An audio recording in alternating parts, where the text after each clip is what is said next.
We're going to introduce you today to sort of ECOSOCS, what it is, and some activities and things like that you can start doing, and basically to get you ready so that you're all ready for next season, for next year, when you fully take over as committee to take ECOSOCS forwards and use it so it's as useful as possible for your university group and for the activities you want to do and for your members. So a quick introduction. I'm Claire Narroway. I'm a researcher at Earthwatch Europe, which is an environmental NGO that Divya is going to introduce in a minute. And I've been at Earthwatch for 4 years, so studying nature-based solutions and the benefits of them to urban environments for 4 years. And before that, I did my PhD at UCLA, working on looking at the evolution of social behavior in honeybees. I then worked on a citizen science project called Cal eDNA, helping to set up their sort of online and app-based platform. And then I worked at UCL in the School of Urban Planning, looking at the use of biology in the urban planning literature. So I had a bit of a diverse career, so you can ask me anything about sort of science. I've worked outside of academia. Obviously, now I'm currently outside of academia as well. So if you've got any questions on any of that, you can also ask me those over time. And this is Divya. Divya, do you want to introduce yourself? Hello everyone. So my name is Divya. I'm the community engagement coordinator for Earthwatch. So what it means that I usually do the outreach for all the Tiny Forest events. I also take care of all our lovely volunteers.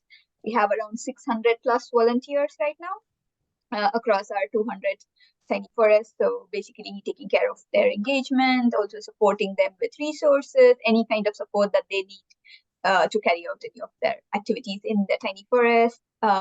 So yeah, thank you for being here today. And also, Claire, before we start, I think the mode that you have shared, it actually has your notes on the side. I mean, I've got I'm sorry, I'm sharing the wrong screen. Let me unshare that one. How did that happen? Sorry, thank you, Divya. I'm normally much better at this.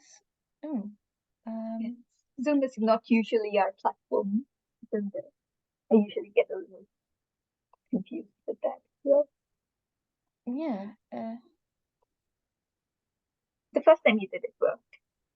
First time I did it, it worked great. And then I thought I was touching the same screen and I was not. And I can't see that screen. So let me... 1 second. No, because then you're going to see Canva's being weird. Sorry, I'm not used. This is me not used to being used in Canva. Rather than. I swear Canva goes out its way to be like as annoying as possible. Yes, Canva's actually stopped presenting. There we go. That'll help. So if we put that back, enter full screen mode, find Zoom. On enter full screen mode. Go back to Zoom. Look at what screens are available. It's nice to hear your thoughts, Claire. Yeah. No. I'll shift that. Right. Oh, perfect. What can you see now? That works. Better? Yes. Excellent. I think yeah. So what we're going to look at today is we're going to look at who are Earthwatch, why Tiny Forest, and what is ECOSOCS. And we're going to look at ECOSOCS activities, opportunities, what the Tiny Forest portal is and how you can use that, and then lots of time for questions. And you've got Divya and me today because I got the funding to start ECOSOCS, and sort of I'm one of the main drivers of ECOSOCS at Earthwatch, and Divya is our community engagement officer, someone that you'll also probably have quite a lot of contact with. She, yeah, questions tend to go through her and through me, so feel free to contact either. So Divya. Yes. So we are Earthwatch. So as Claire mentioned, we are an environmental charity with science at its heart. So which means everything that we do is driven by science and research. And our main mission is to connect people with nature, to help monitor the health of our natural resources, and help people take positive action towards the planet and towards the climate. So what we do is basically empowering people to make these changes. So it's not just discussing about the issues that we face, but also take actions into their own hands. And another important aspect of our organization is that we bring a lot of different stakeholders to the same platform. So we work with governments, we work with policymakers, businesses, civil society bodies, scientists like Claire, and also a lot of students like yourself, trying to get all the stakeholders in similar on the same platform to take climate positive action. And the way we do it is, can you click the next slide, please? Yes. And we do that through citizen science. So we are the experts in citizen science. So all our projects have a big element of citizen science in it. So Tiny Forest, which you will be hearing about in a bit, is a part of many of our projects. So we have Freshwater Watch, which monitors the health of our rivers. We also have a program that monitors the health of soil, that works very closely with farmers. We have our, the corporate learning team that works with companies and helps them transform their practices. We also have our amazing education team that works with children and young people, and also they work with educators, empowering them to use, our different spaces, making them confident of using outdoor learning, a lot of resources that are curriculum based that they could use and take it into their classrooms. So all these actions are basically, enabling people to take action. So climate-based action through citizen science and other activities that we have. So yeah, that is Earthwatch in a nutshell. And so let's get started with tiny forests. So before we go into what are tiny forests, we'll start with why tiny forests. So for us, the reasons why we take up the tiny forest mission is basically threefold. So as you all know, climate change is one of the main factors that is driving the tiny forest program. With increasing temperature, there's a lot of increase in natural with changes in climate. So there's a lot of flooding, a lot of natural disasters, increase in infectious diseases. There's a lot of loss of property, a lot of damage to economy and people and well-being. So there's a lot of this that are affecting people, some more than the others. But then it is a fact that all of us are being affected by the issues of climate change. So Tiny Forest is one such program that we can take to mitigate some of the effects. So it might not be the silver bullet, but it is something that goes towards addressing some of the issues of climate change. Another reason is urbanization. So with the global population increasing, more and more people are moving into cities and urban spaces, which means there is a lot of competition for resources in the city, not just for the human inhabitants, but also for the wildlife who also call the space their home. So as per the UN record, so close to 70% of the global population is going to be living in cities by 2050. So which means, there will be a lot of resource crunch in the cities. And as there is more and more built up area, there's going to be less green spaces for people and wildlife.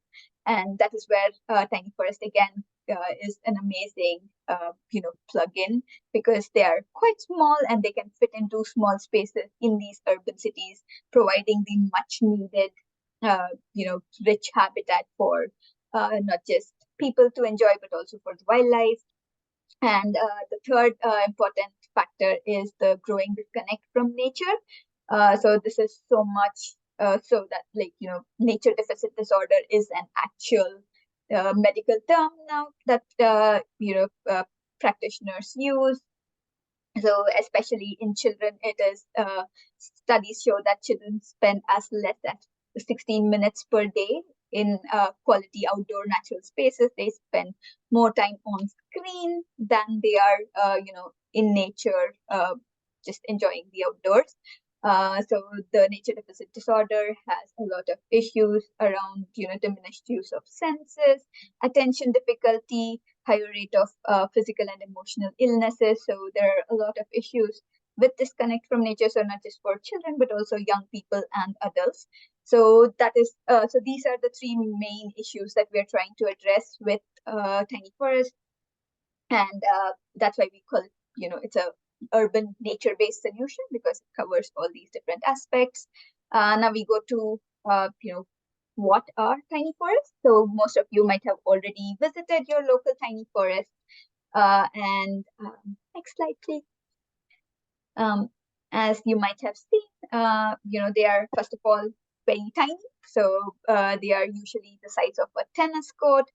They are dense, extremely fast-growing miniature woodland. So what we're trying to do over here is to recreate a natural woodland, but in a small space in an urban setting. So we follow a very robust forestry technique that was developed by Dr. Akira Miyawaki, who is a Japanese botanist, and we usually call it the Miyawaki method. And the forests are also called Miyawaki forest. So with our tiny forest, we usually plant 600 trees in a 200 square meter area. They're usually not a square or a rectangle, but they can take any shape based on, the space that we are planting them in. So there's a lot of flexibility when planting this tiny forest.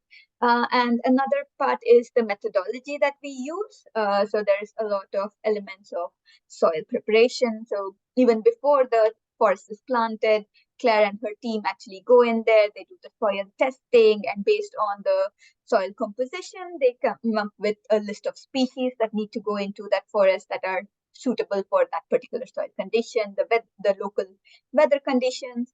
And they also try to, look at the nearest semi-native woodland and try to recreate the species density that are found there in our tiny forest. So basically, these tiny forests are equipped to be, growing very comfortably in the space that they're planted in. So which means each and every tiny forest is custom made, custom designed, and have the best chances of survival in that particular space.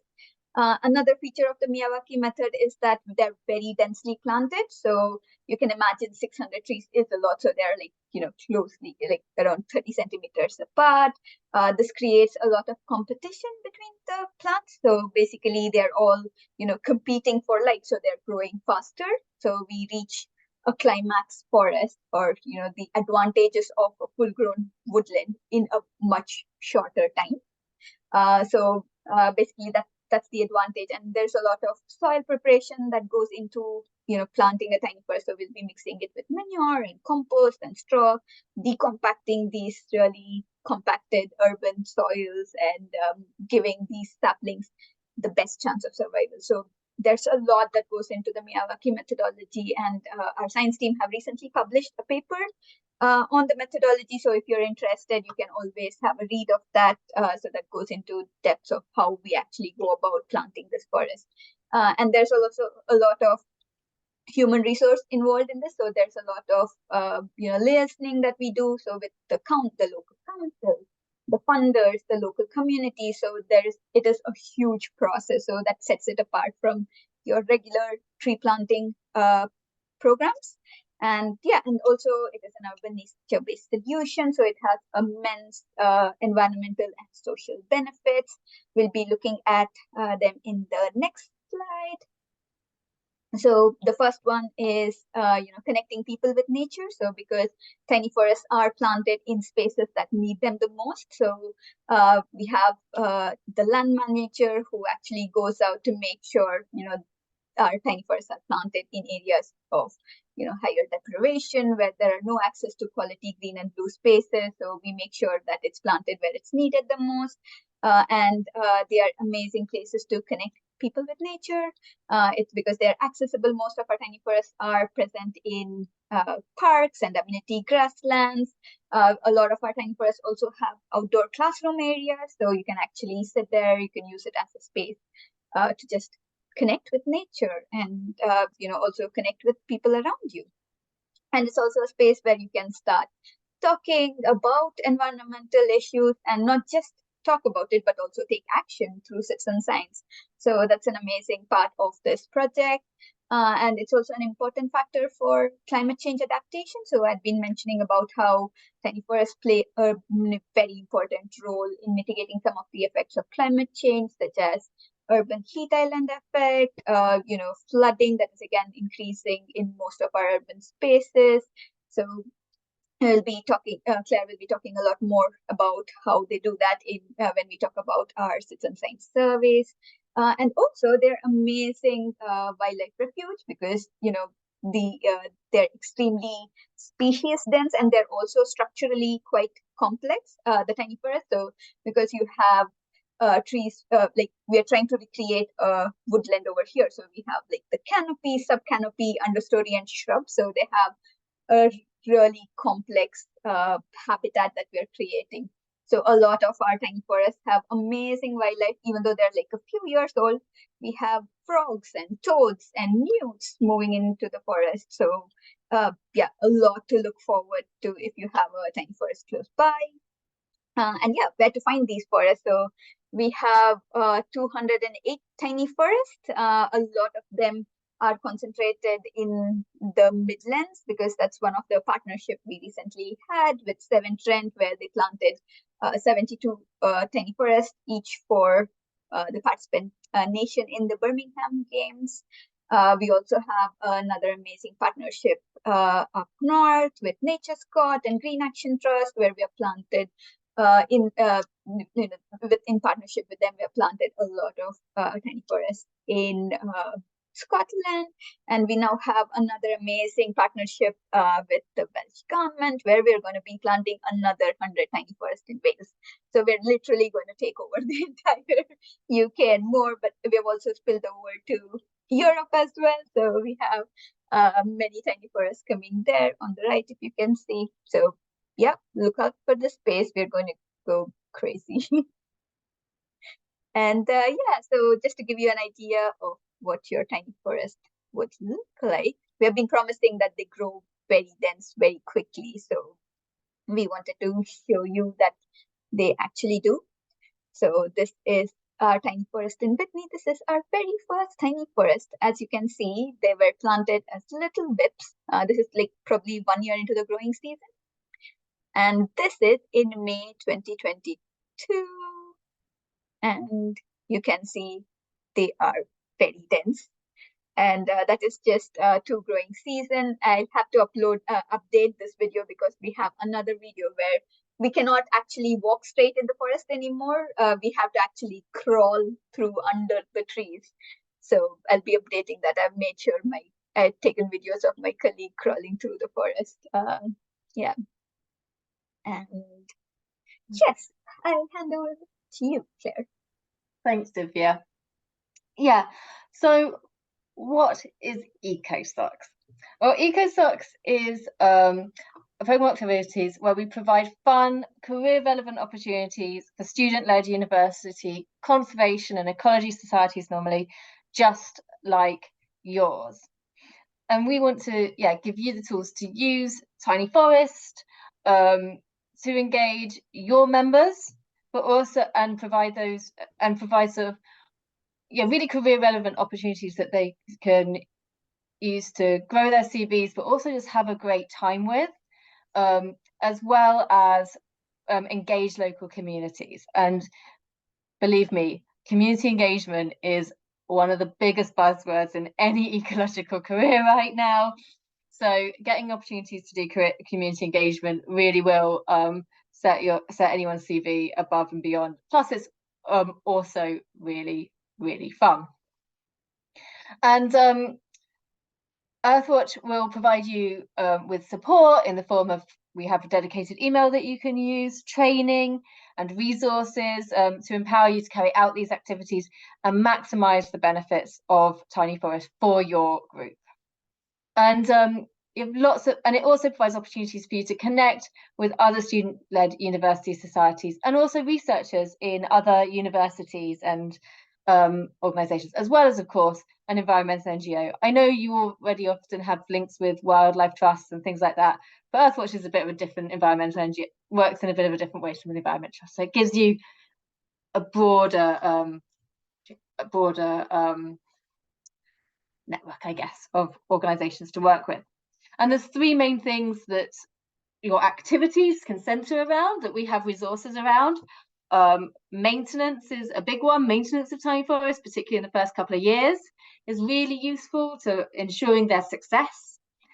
Citizen science, gathering the data, helping us to monitor the health and of the tiny forests and the benefits that they provide to local communities, and so that we can add to that, to the literature, the huge body of, well, the body of literature out there, and help provide more support, not just for more tiny forests in urban areas, but more green infrastructure in general in urban areas that help adapt the urban area to the to the consequences of climate change.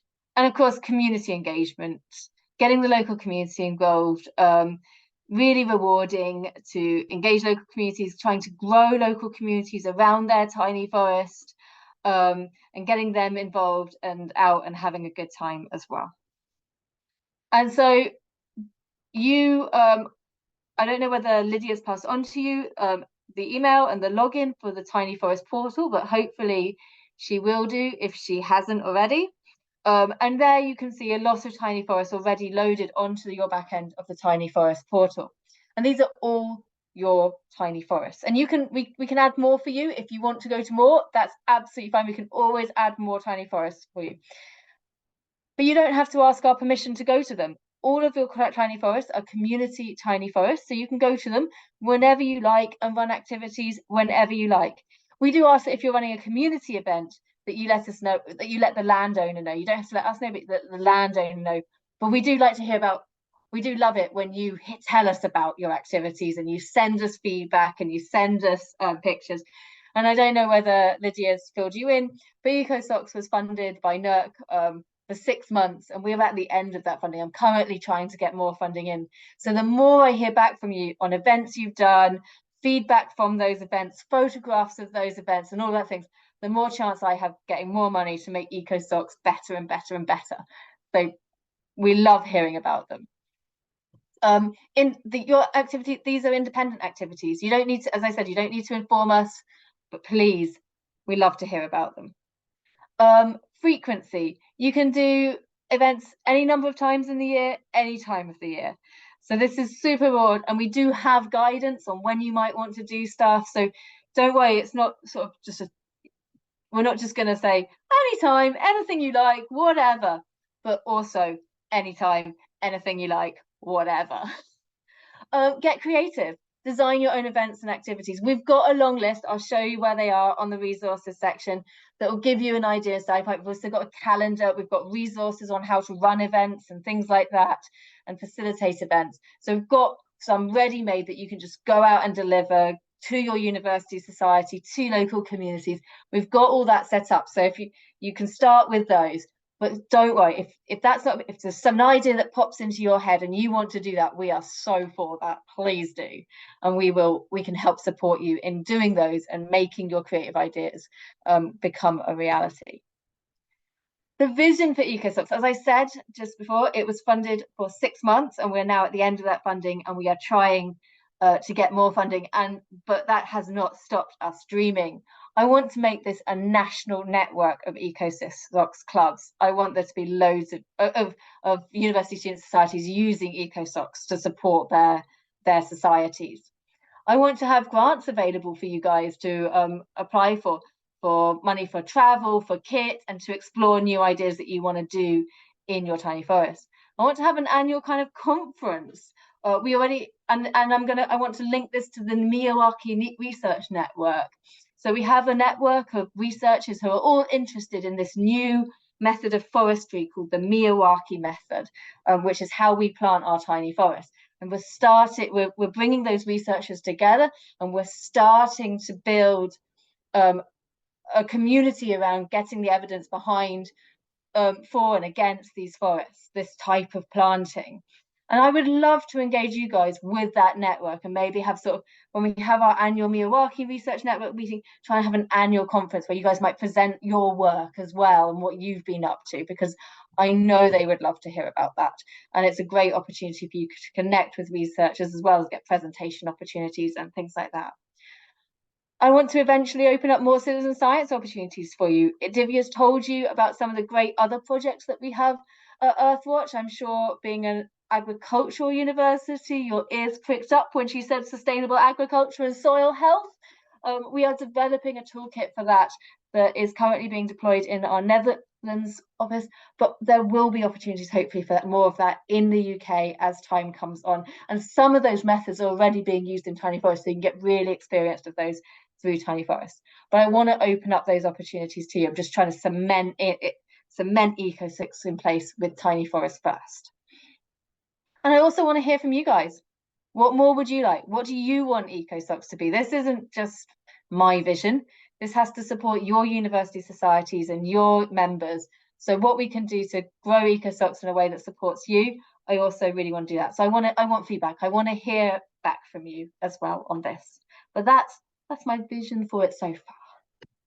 So what sort of activities can you do? As I said, they form into these three sort of buckets: maintenance, citizen science, and community engagement broadly.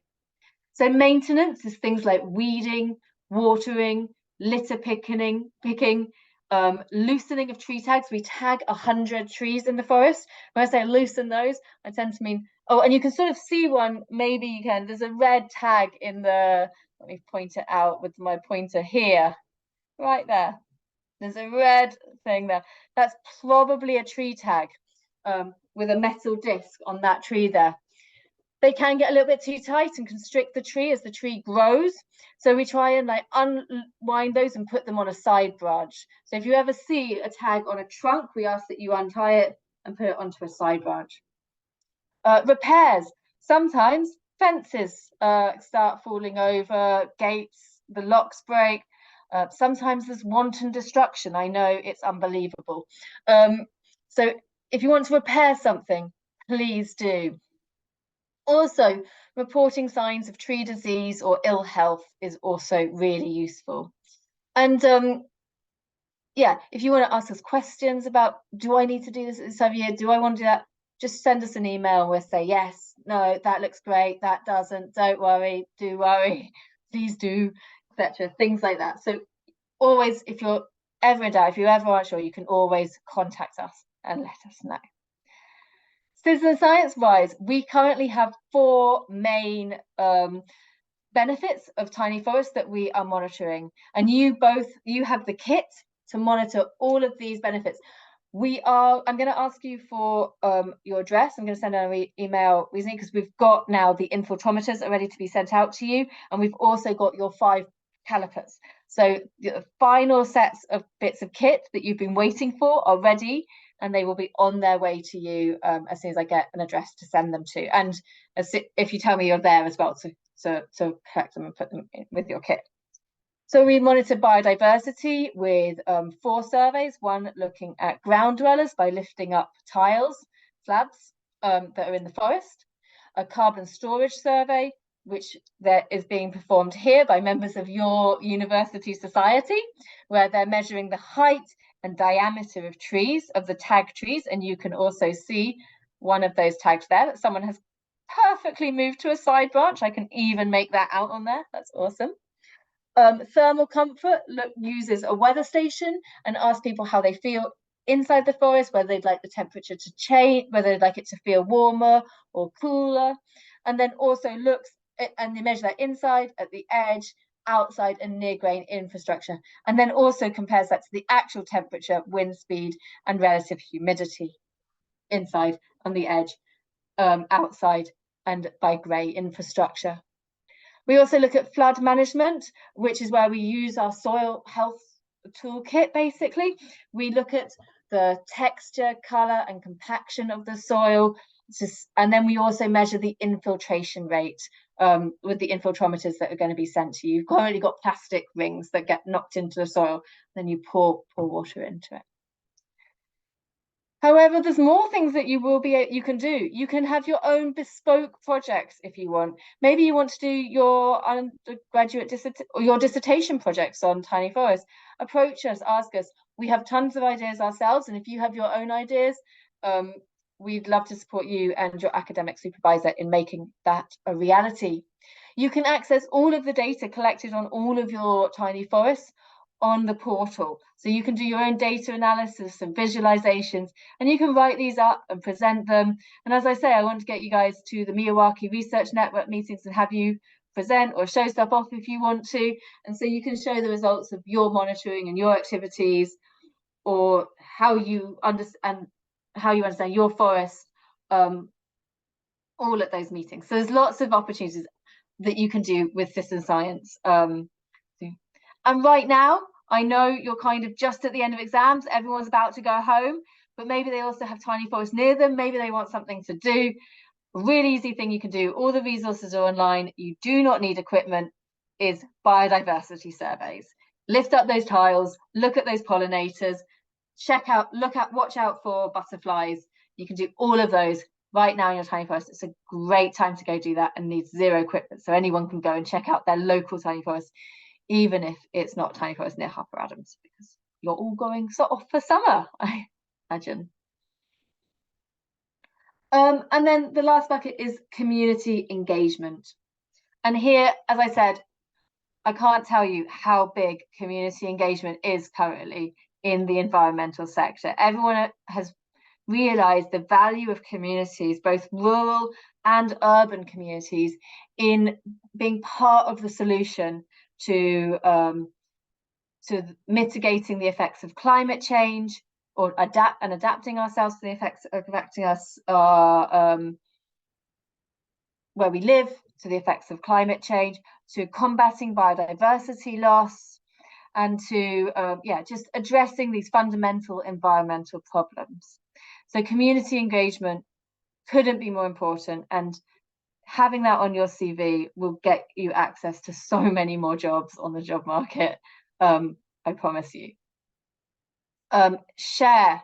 We want you to share all about what you're doing. You don't have to just organize community engagement events.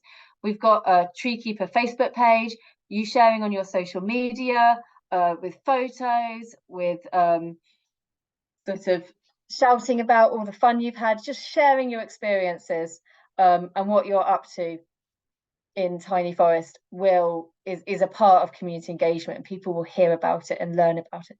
And also the events that you organize don't always have to be for communities either. They can also be just for your group.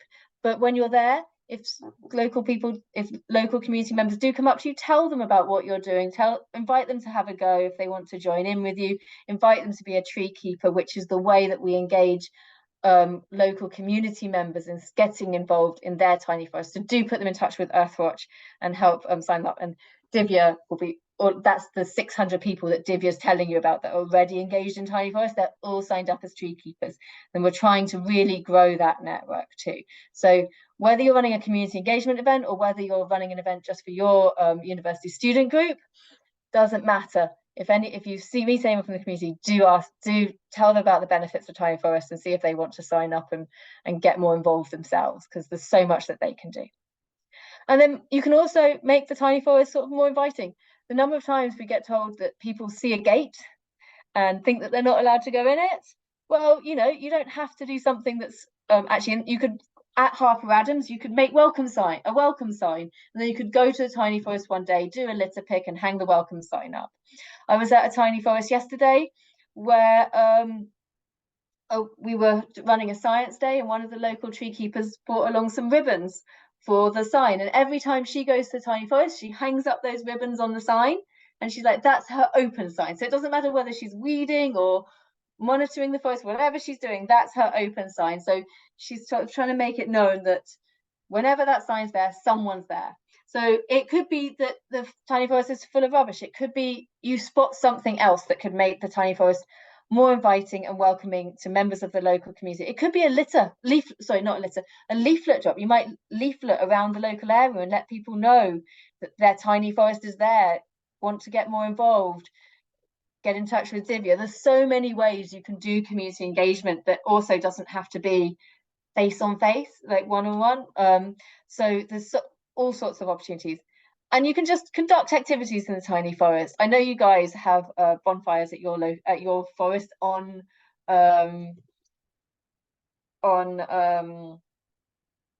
Adams campus. We're not suggesting you can have a bonfire in a tiny forest. Probably we don't really have the infrastructure for that, and can't imagine the ERPs right there.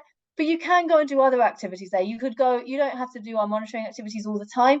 You could go and, some people might want to draw in the tiny forest. Some people might want to you might want to just go and you can provide some people might just want to sit, have a chat whilst they're there, do a bit of something, do a bit of something else. You might want to, there's all sorts of activities that you might run that might support your local group that aren't necessarily monitoring or weeding, and all of those are also just being in the tiny forest makes it a more welcoming place, and is part of community engagement, showing that use. And then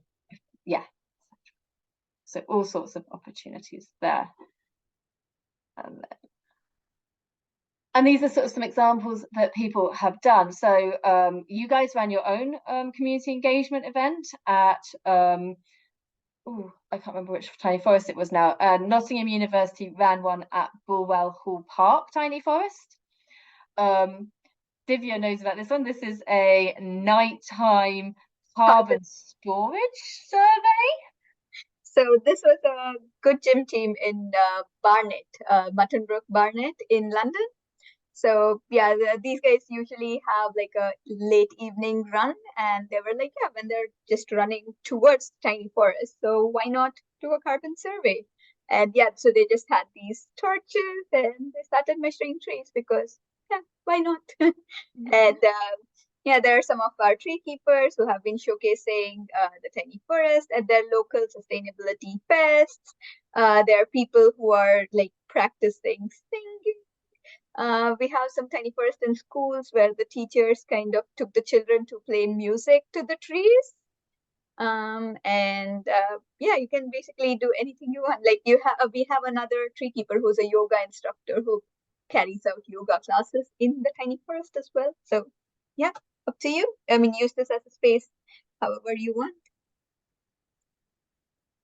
And so where can you find out more? Well, we have made as part of ECOSOCS, we made loads and loads of resources that are all available on our tiny forest. And you don't need to log it in for these anymore, but that's the website, tinyforest.earthwatch.org.uk.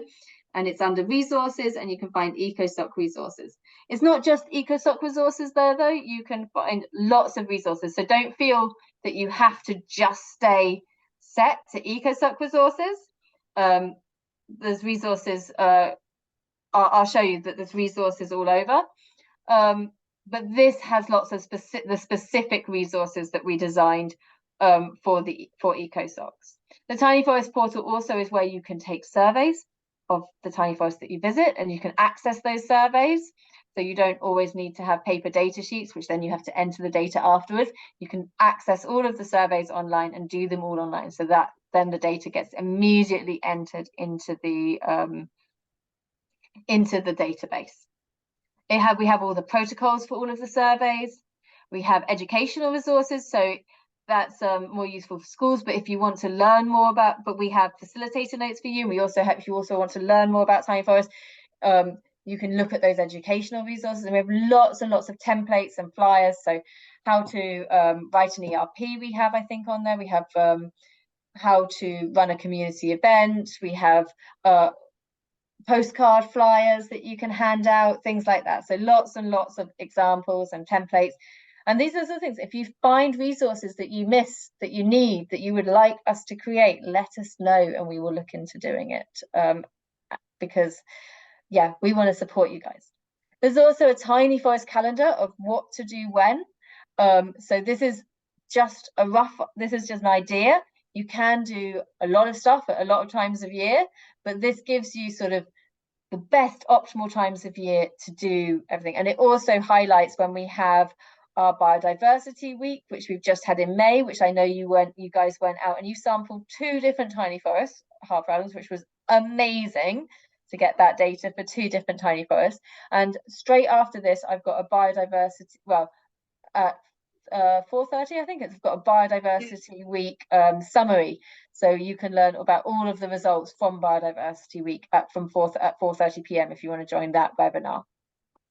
And also, just for in time, we've got carbon storage week, which is just around the time you guys come back to university, where we ask people to go out and measure the height and diameter of the tag trees in tiny forests. If you do it a week later, that's fine. It just won't be included in this carbon storage week wrap up, but we will still use that data. If you do it 2 weeks later, we will still use that data. Anytime you submit data, we will use that data. So if you do a biodiversity survey in December and do a ground dweller survey, it might not be as exciting as June because most things will be hibernating further down in the soil, but we will still use that data. That data is still interesting and useful to us. If you do a carbon storage survey in May, we will use that data. We are interested, if you do a flood management survey in November, we will use that data. We are interested in, we will use the data that you collect. That's never not going to be useful. But this gives you a good idea. Weeding is really useful to be done early in the season. Later in the season, the weeds get much bigger, it's much tougher, much harder, and it risks pulling out trees. So, but you can still weed later on, just you have to be more careful about pulling out trees and things like that. But it's perfect for you then, weeding, because that's a nice task that you can do earlier in the season when you guys are still at uni, because you have quite long summer breaks. If anyone's still around or you want to do more at your local home tiny forest, there's plenty you can do in the summer as well, or plenty for courses. Then we've got Tree Keeper Facebook group, which you should all have a login for from Lydia, that you can access the Tree Keeper Facebook groups. You've got, Divya will send a seasonal newsletter around to that email address as well. We've got an exclusive Tiny Forest email address. So if you need help, email tinyforest@earthwatch.org.uk. That goes directly to Divya, and she then meets those out to the team as needed. And you can also email me if you've got questions as well.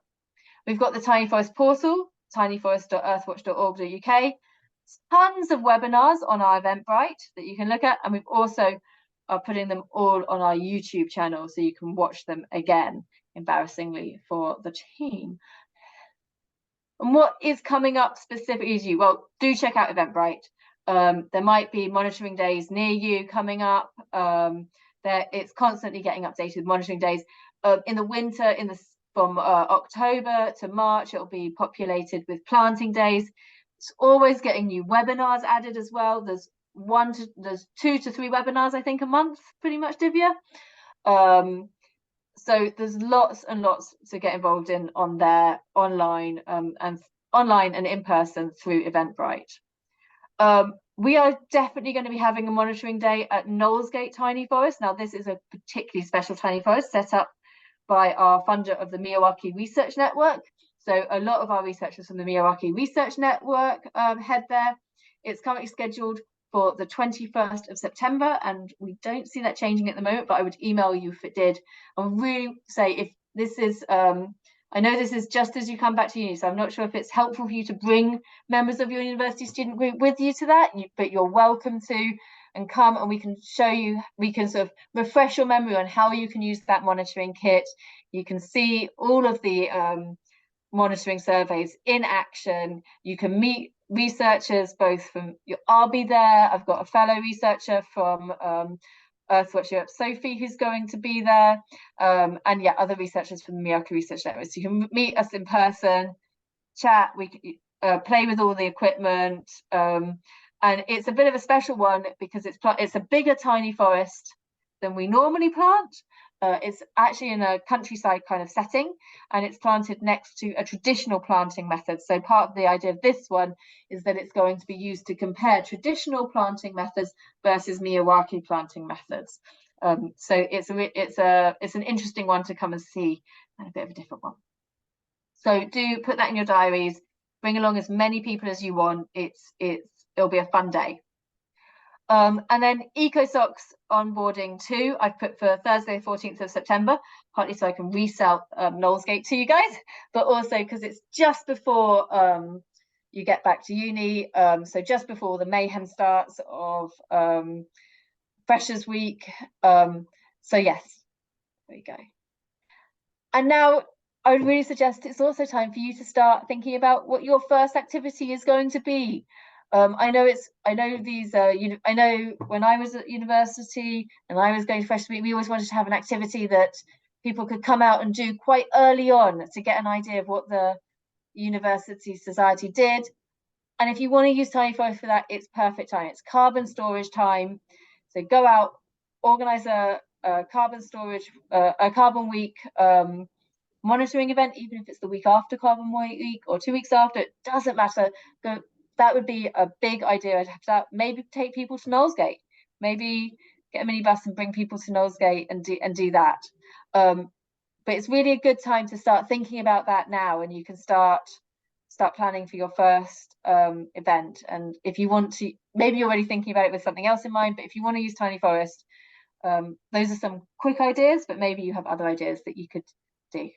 And even if you're not planning, even if you're not going to use it for onboarding of your new freshers and sort of getting them excited, it's still useful to start thinking about what is the first thing you want to do for Tiny Forest now, so that we can support you and help you make that a reality next year when you're ready to go for it. And that's all I have at the moment. Thank you so much for listening. And if you guys have any, I'll stop sharing the screen. If you guys have any questions now, let me know. And if not, I'll show you the Tiny Forest portal quickly and where you can find those resources. I don't have any questions. Yeah, me neither. I think you've just given me and Hugh a lot to talk about later on. Cool. Would you like me to quickly show you the portal then, just so you can see where everything is? Because I know these things can look a little bit, they can be hard to navigate sometimes. That'd be wonderful. Perfect. Let me just share my screen again. Hopefully I'll find it.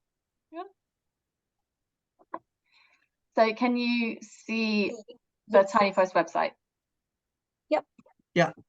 So if you just type in tinyforest.earthwatch.org.uk, this is the landing page that you come to. And we've got our Tiny Forest sites at the top here, and you can use this map here to scroll around and find the closest Tiny Forest to you. A lot of the Tiny Forests, I think you've been to Pattingham. You also went to Fairbanks, I know, which is, I think, one of the ones up here. Yes, this one. To do some of your biodiversity monitoring. So you can scroll around this map and find Tiny Forests. You've also got quite a few already located in the back end of your portal, which I'll show you my back end, which is much crazier than yours will be, because I have all of the sites on there, joyously. But yeah, you'll have a smaller number of sites, but you'll have a lot of sites already on there. But if you want to add more, if you're looking around and you see, oh wait, there's a new Tiny Forest that's really close to us, we'd love to get involved in that one, please do let us know. Then we have stuff about our partners, donate, that's not really relevant to you guys.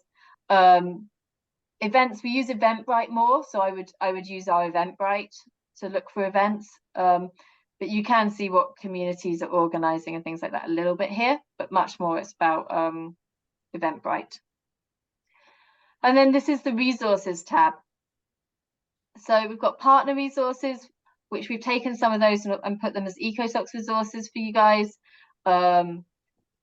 such as sort of how to use our branding and things like that. We do have branding guidelines. So if you do want to use the Earthwatch logo and Tiny Forest logos, we ask that you follow our branding guidelines. You can find all our monitoring and survey guides here.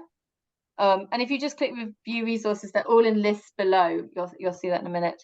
We've got the monitoring data sheets that you can access here, educational resources, lots and lots of training videos for Tiny Forest, more Tiny Forest resources pertaining to its maintenance and looking after it, monitoring reports, So each year, at the end of the year, they normally get released at the beginning of the new year. We write it at the end of this year. So once all the monitoring season is done, it is mostly over. Sort of October time, we start prepping the Tiny Forest monitoring report for the year, and we release it in January of the following year. So January 2024, you'll be able to see our third Tiny Forest monitoring report, but you can access the last two monitoring reports here. And then here we have ECOSOCS resources, and you can see that all resources are listed in long lists there, but you can also just click there and it'll take you straight down to ECOSOCS resources. So we've got a framework that describes kind of what this was worked through with Lydia, Jay, and Bryony and Alistair from Nottingham. And this is sort of what we agreed sort of would work best for you guys and for Earthwatch. And so that's how we created that ECOSOCS framework. So it kind of lays out what ECOSOCS is in more details. Monitoring day, activity day facilitation notes. You don't have to do every activity when you run a monitoring day,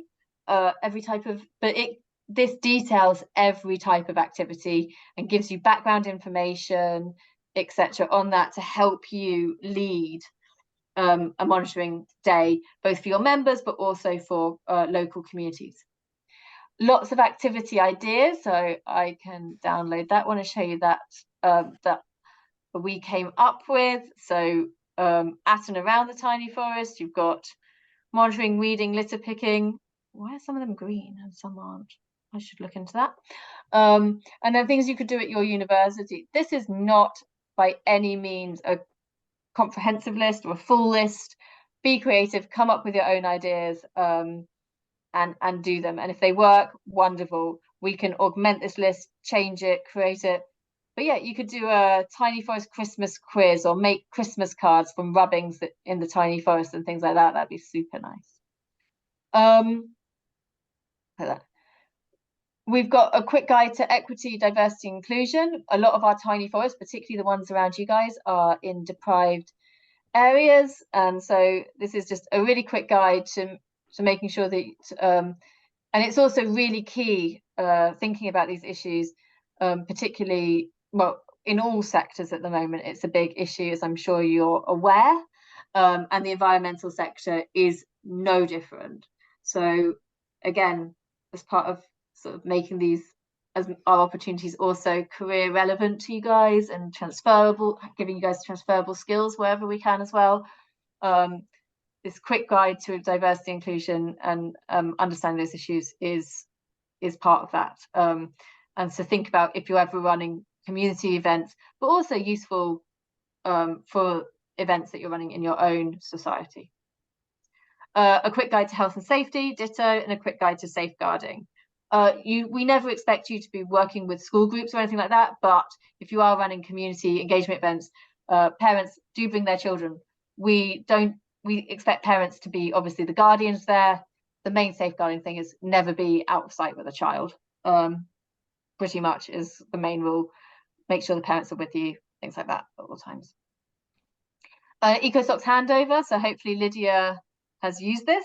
Lydia and Jay have used this for you guys. But it's a quick handover document with lots of information. They should give you the username, password, contact.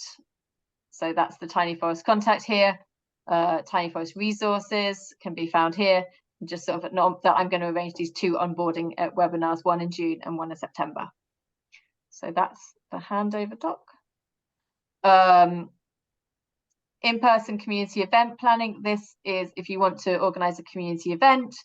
It tells you why and the steps to go through. So what to do 6 weeks before. Once you've done, if you know you've done events at a particular tiny forest, you will already have a lot of the contacts. So this is just about quickly contacting the council or the landowner. Landowners are often the councils, just to say, heads up, we're planning on running an event this day. Let us know if there's any issues. It's not really sort of asking permission. It's more sort of, we're doing this. If there's an issue, let us know and we'll rearrange the date, sort of thing. So it just gives, I think, and then 2 to 3 weeks before the event, advertising is essential to get a good number of people at the event. You can always start advertising an event earlier than 2 or 3 weeks before. It never hurts. And Divya is a great person for getting in contact with, as well as local councils, which once you've organised one event at Tiny Forest, will have already introduced you to the council or to the landowner then. So you'll have that contact and you can just go straight to them. Before that, you'll need to contact us. If you've never run an event a community event at a Tiny Forest before, you'll need to contact us to so we can introduce you to the landowner. And we will do that immediately. Don't worry about that. So, and that's normally Hannah Davidson or one of the other project managers who own that relationship. But once we've introduced you, you don't need to go through us for those communications ever again.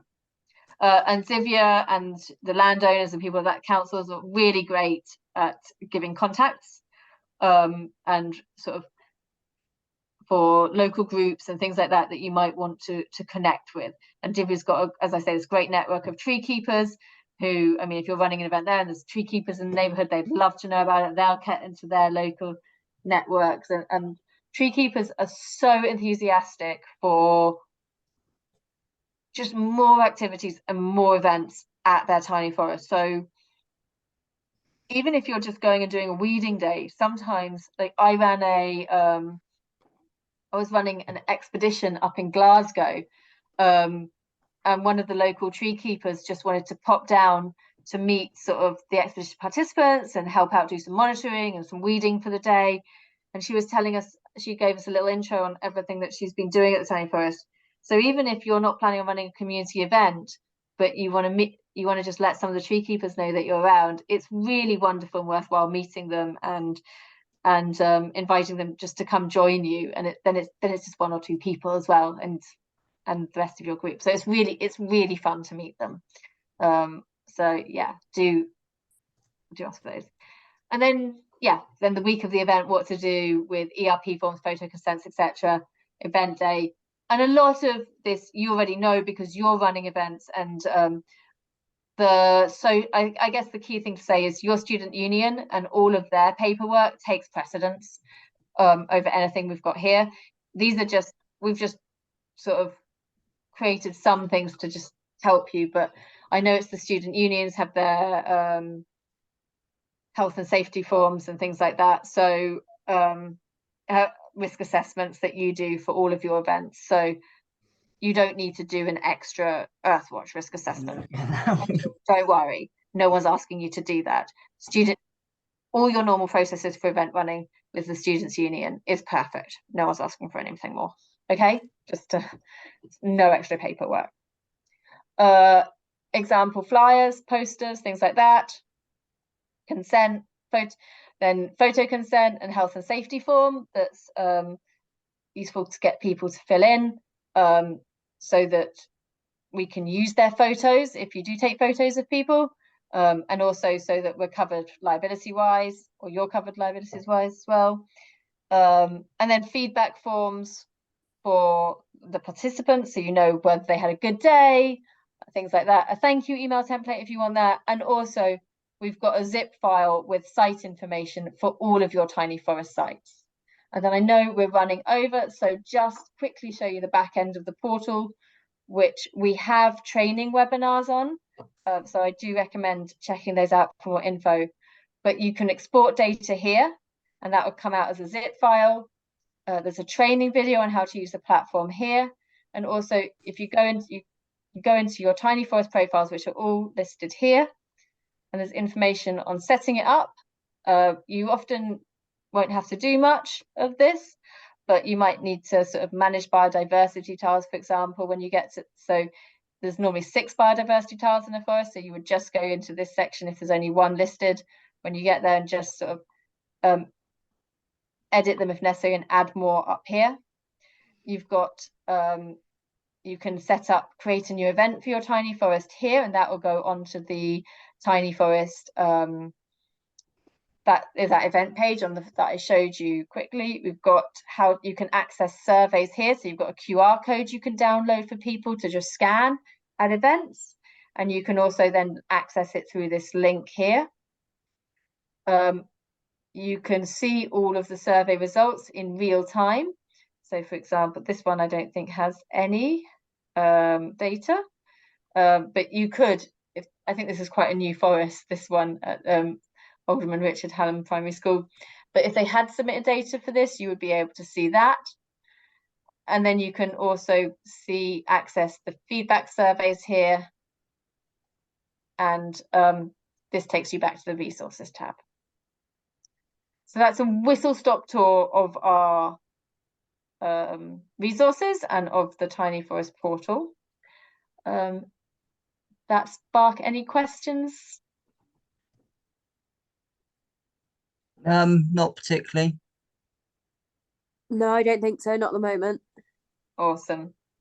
Okay, well, we're here. If you have anything that you ever want, just email tinyforest@earthwatch.org.uk, or you've been getting some direct emails from me, so you can also check some emails at me if you want to. And yeah, we look forward to hearing how you get on and what you want to do and what your first event's going to be as you decide. And I hope you really enjoy using Tiny Forest and being involved in ECOSOCS. Thank you. Much. Cheers. Thanks, guys. Bye. Bye bye. Bye.